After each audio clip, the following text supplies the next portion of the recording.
شهر رمضان الذي أنزل فيه القرآن هدى للناس وبينات من الهدى والفرقان۔ باری ماہ مبارک رمضان چند مطالبے خدا کی بارگاہ میں۔ پہلا مطالبہ، پالنے والے پردہ پوشی کر، میری حفاظت کر، لباس قناعت میرے زیب تن کر دے، اور اہم جملہ، اہم فراز وَاحْمَلْنِي فِيهِ عَلَى الْعَدْلِ وَالْإِنصَافِ، پالنے والے آج کے دن عدل سے کام لینے اور انصاف کی رعایت کرنے کی توفیق عطا فرما۔ اور آخری جملہ، آخری مطالبہ، پالنے والے مجھے خوف سے نجات دے دے۔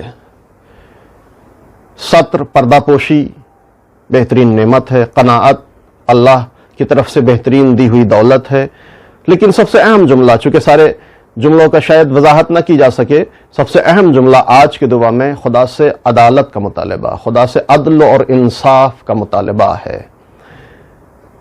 وہ معاشرہ جس میں عدل نہ ہو، وہ سماج جس میں عدالت نہ ہو، وہ جہنم کا نمونہ ہو جاتا ہے۔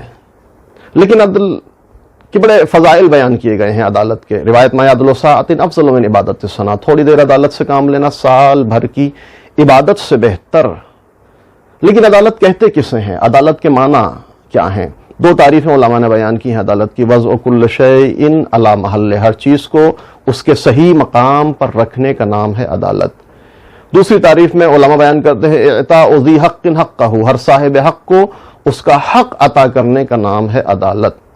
اگر آپ دونوں تعریفوں پہ تھوڑا سا غور و خوض کریں، توجہ کریں، تو اس کا لازمی نتیجہ یہ ہے کہ عدالت یعنی بیلنس، عدالت یعنی توازن، عدالت یعنی جہاں افراط و تفریط نہ ہو، شدت و ضعف نہ ہو، کمی اور زیادتی نہ ہو، جہاں بیلنس ہو، توازن ہو اور تعادل ہو۔ اگر زندگی میں بیلنس نہیں ہے، اگر معاشرے میں تعادل نہیں ہے، تو معاشرہ افراط و تفریط کا شکار ہو جاتا ہے، پریشانیاں گھر کر لیتی ہیں، مشکلات میں اضافہ ہو جاتا ہے۔ آج ہمارے سماج میں، ہماری زندگیوں میں، چاہے ہماری فردی زندگی ہو، چاہے ہماری سماجی زندگی ہو، بہت ساری مشکلات ہیں صرف بیلنس نہ ہونے کی بنیاد پر۔ لہذا عدالت کی تاکید کی گئی ہے، عدالت یعنی بیلنس۔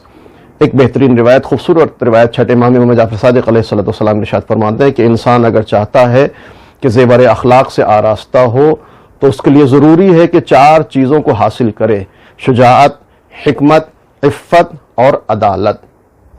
ان چاروں چیزوں کے بغیر انسان بااخلاق نہیں بن سکتا، زیور اخلاق سے آراستہ نہیں ہو سکتا۔ عدالت کا چوتھا مقام اس روایت میں، لیکن اگر تھوڑی سی اس روایت کا تجزیہ کیا جائے تو اہمیت عدالت بالکل واضح ہو جاتی ہے۔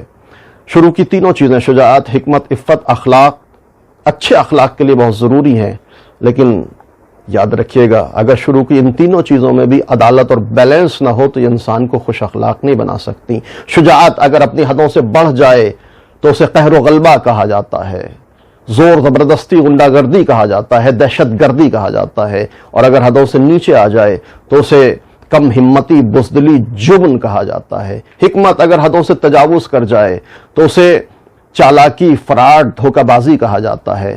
حدوں سے نیچے آ جائے تو اسے کم ذہنی، ناسمجھی، کم عقلی اور غباوت کہا جاتا ہے۔ عفت یعنی پاکدامنی اگر حدوں سے آگے بڑھ جائے، حدوں سے تجاوز کر جائے تو اسے بے حسی اور جمود کہا جاتا ہے۔ حدوں سے نیچے چلی جائے تو اسے ہوس رانی اور شہوت پرستی کہا جاتا ہے۔ اب چاہے شجاعت ہو، حکمت ہو، عفت ہو، یہ تینوں چیزیں اسی وقت انسان کو بااخلاق بنا سکتی ہیں جب خود ان کے اندر عدالت پائی جاتی ہو، جب خود ان کے اندر بیلنس ہو، توازن ہو، افراط و تفریط نہ ہو۔ تو یہاں سے اہمیت عدالت بالکل واضح ہو جاتی ہے، جس کے لیے آج کے دعا میں تاکید کی گئی وَاحْمَلْنِي فِيهِ عَلَى الْعَدْلِ وَالْإِنصَافِ۔ بار الہا آج کے دن عدل اور انصاف سے کام لینے کی توفیق عطا فرما۔ معبود آج کے دن مجھے سارے خوف سے محفوظ کر دے، تجھے تیری حفاظت کا واسطہ، اے خوف زدہ لوگوں کی حفاظت کرنے والے معبود۔